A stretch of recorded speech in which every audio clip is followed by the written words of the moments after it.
High friends welcome my channel Sathi's kitchen.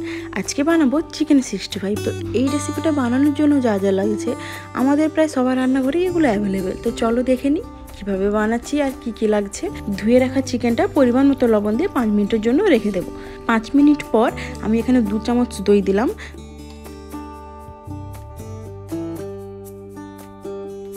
গোলমরিচ দিলাম 1 চামচ।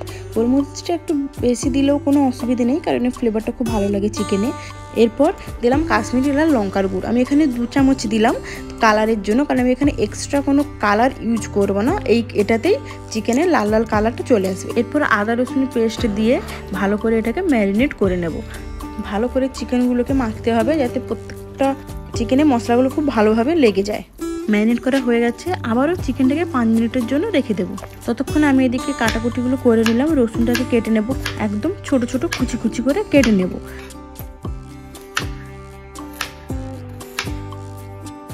ও এরপর আমি নিয়ে নিলাম পেঁয়াজকলিটাকে একদম ছোট ছোট করে কেটে নেব। আর লঙ্কাটা আমি এখানে 3 পিস দিয়েছি, আপনারা যেমন ঝাল খাবেন যেরকম সেই পরিমাণে লঙ্কাটা নেবেন। তো আমি এখানে লঙ্কাটাকেও কেটে নিলাম। এবার চলুন দেখি চিকেনটার কি অবস্থা। যেহেতু চিকেনটা খুব সুন্দর একটা কালার চলে এসছে, এবার দেবো আসল জিনিস। আমি 2 চামচ এখানে চালের গুঁড়ো দিলাম ক্রিস্পি হওয়ার জন্য, আর দিলাম ময়দা 1 চামচ। আমি যতটা চিকেন নিয়েছি তো তার পরিমাণ মতোই দিলাম। এরপর ভালোভাবে এটাকে ম্যারিনেট করে নেব। এরপর চালের গুঁড়ো আর ময়দাটাকে বেশ ভালো করে চিকেনটা দিয়ে মাখিয়ে নেব। তো দেখতে পাচ্ছ আমাদের খুব সুন্দরভাবে মাখানো হয়ে গেছে। তো চলো, এরপর আমি তেলটা গরম করতে বসিয়ে দিয়েছিলাম, এবার একে একে চিকেনগুলোকে ছেড়ে দেবো তেলের মধ্যে।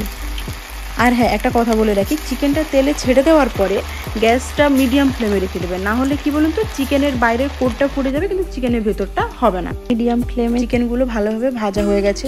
দেখতে পাচ্ছ আমি একে একে চিকেনগুলো তুলে নিচ্ছি। বাইরে থেকে দেখে কিন্তু বোঝা যাচ্ছে বলুন যে চিকেনগুলো খুব ভালোভাবে ভাজা হয়ে গেছে। এইভাবে আস্তে আস্তে আমি সব চিকেনগুলো ভেজে নিলাম, দেখতেই পাচ্ছ তোমরা, সব তুলেও নিয়েছি আমি। ওর কড়াইটা বসিয়ে চিকেন ভাজা সেই তেলটাই আমি একটুখানি অল্প দিয়ে দিলাম। আর অন্য কোনো তেল আমি এখানে ইউজ করলাম না, ওই তেলটাতেই হয়ে যাবে। কেটে রাখা রসুন কুচি, কেটে রাখা কাঁচা লঙ্কা আর কারি পাতা, আমি এখানে একটু কারি পাতাটা বেশি করেই দিলাম। চিকেনের রেসিপিটাতে কারি পাতাটা কম দিলে ঠিক টেস্টটা আসে না। ঠিক আছে চলো, এরপর আমরা একটু আস্তে আস্তে লো ফ্লেমে নেড়ে নেব। আর হ্যাঁ, আর একটা কথা, রসুনটা যেন বেশি লাল না হয়ে যায়। এরপর কেটে রাখা যে পেঁয়াজ কলিটা ছিল, পেঁয়াজ কলিটাও দিয়ে দিলাম, দিয়ে অল্প একটু নেড়ে দিলাম 1 চামচ সয়া সস, আর দিলাম চিলি সস। আমি অল্পই দিয়েছি, কারণ আগে কাঁচা লঙ্কা কুচিটা আমার দেওয়া ছিল, তাই অল্প দিলাম। আপনারা যেমন ঝাল খাবেন সেই মতো দিতে পারেন। একটু গ্রেভি করতে চাইলে সয়া সস আর চিলি সসের পরিমাণটা একটু বাড়িয়ে দিলেই হবে। আর এক্সট্রা যদি একটু টমেটো কেচাপ দিতে চান দিতে পারে। তো এরপর দেখতে পাচ্ছ ভেজে রাখা আমি চিকেনগুলো দিয়ে একটু নেড়ে নিলাম। তো আর লো ফ্লেমে করতে হবে, অবশ্যই হাই ফ্লেমে করা যাবে না। তো 5 মিনিট নেড়ে নিলেই তৈরি।